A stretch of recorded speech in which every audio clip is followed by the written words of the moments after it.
अगली सीट करनाल की जिक्र कर लेते हैं। करनाल से मनोहर लाल खट्टर पूर्व मुख्यमंत्री हरियाणा मैदान में बीजेपी की ओर से उतरे थे। इसके अलावा जिस प्रकार से कांग्रेस के एक युवा चेहरा मैदान में आते हैं, दिव्यांशु बुद्धि राजा, तो वो कहीं ना कहीं टक्कर देते हुए दिखाई दिए। उनकी जो भाषण सुन के कहीं ना कहीं बहुत सी एनर्जी उनमें दिखाई दी।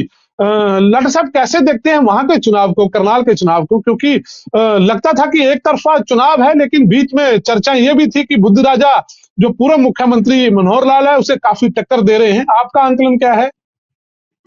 देखिए, करनाल के चुनाव में 3 मुख्य उम्मीदवारों में से अगर कोई मेरे से ये पूछे कि किसने सबसे अच्छा चुनाव लड़ा, तो मैं स्पष्ट तौर से कहूंगा कि करनाल का चुनाव दिव्यांशु बुद्धि राजा ने बहुत मजबूती के साथ लड़ा, एकदम एनर्जेटिक होकर लड़ा। एक किसी भी दबाव में वो नहीं आए। उनके दिमाग पर ये प्रेशर एक बार भी हावी होते हुए मुझे नजर नहीं आया कि उनके सामने 9.5 साल तक हरियाणा के मुख्यमंत्री रहे मनोहर लाल हैं।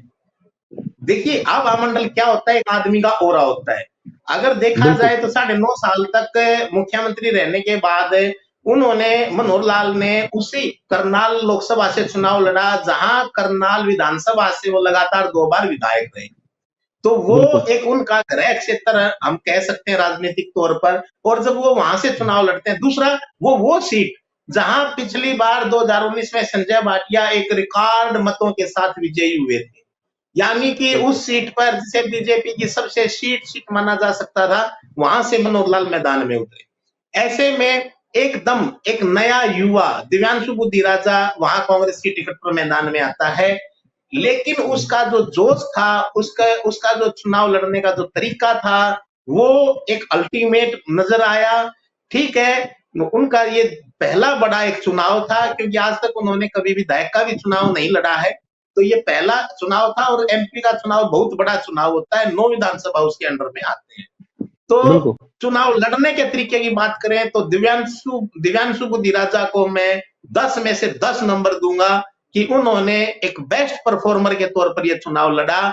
लेकिन करनाल लोकसभा में शहरी इलाके इतने अधिक हैं, चाहे उसमें पानीपत का एरिया है, संभालका का एरिया है, करनाल का है, घरौंडा का है, नीलोखेड़ी का है, यानी कि शहरी इलाके इतने ज्यादा है कि आखिरी में चुनाव पहुंचते पहुंचते वही मनोहर लाल का पलड़ा भारी होता हुआ हमें यहाँ नजर आया है। बल्कि मैं यहाँ तक कह सकता हूँ कि हो सकता है करनाल की सीट हरियाणा में इस 2024 के लोकसभा चुनाव की हो सकता है सबसे ज्यादा अंतर वाली सीट साबित हो। लट साहब कैसे देखते हैं? क्या लगता है कि जो कांग्रेस कहीं ना कहीं जो बैकफुट पे दिखाई दे रही है, कि उनका संगठन ना बनना, ये भी कारण मानते हैं आप लोग? बिल्कुल बिल्कुल कमल जी, सबसे बड़ी बात है संगठन।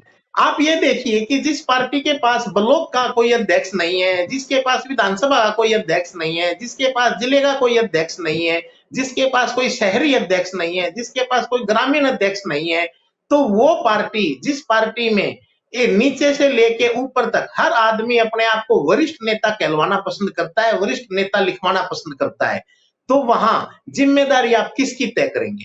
आप किस नेता को पकड़ के ये कहेंगे कि ये आपके बूथ हैं और यहाँ की जिम्मेदारी आपकी है, ये विधानसभा आपकी है, इसकी जिम्मेदारी आपकी है? देखिए, जब जब इस तरह के चुनाव में कुछ लोग ऐसे होते हैं जो केवल शक्ल दिखाने के लिए साथ होते हैं, कुछ नेता ऐसे होते हैं जो दिल से मदद करते हैं, कुछ नेता ऐसे होते हैं जो हर तरीके से चुनाव में मदद करते हैं। तो अब ये दिव्यांशु को इस चुनाव से राजनीतिक जीवन की एक बड़ी सीख मिलेगी। उन्हें खुद ये पता, जब परिणाम आएगा 4 तारीख को, तो उसके बाद वो आकलन करेंगे, तो उन्हें खुद पता लग जाएगा कि कौन नेता उनके साथ रस्म अदायगी के लिए आए थे और कौन नेता उनके यहाँ केवल जो है दिल से उनके प्रचार में लगे हुए थे।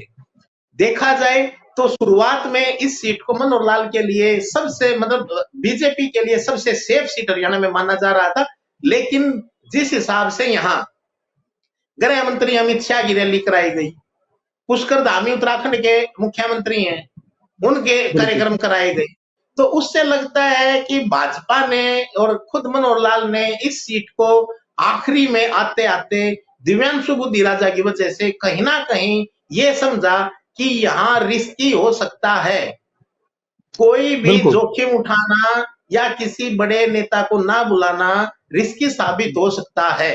शायद इसीलिए जो भाजपा के स्टार प्रचारक थे उन्हें करनाल में उतारा गया, अन्यथा इस सीट पर मुझे नहीं लगता कि किसी को बुलाने की जरूरत थी। तो ये जो डर था, ये भय था, ये कहीं ना कहीं दिव्यांशु के चुनाव लड़ने के, दिव्यांशु के आक्रामक रहने की वजह से ही था, मेरा ये मानना है कमल जी।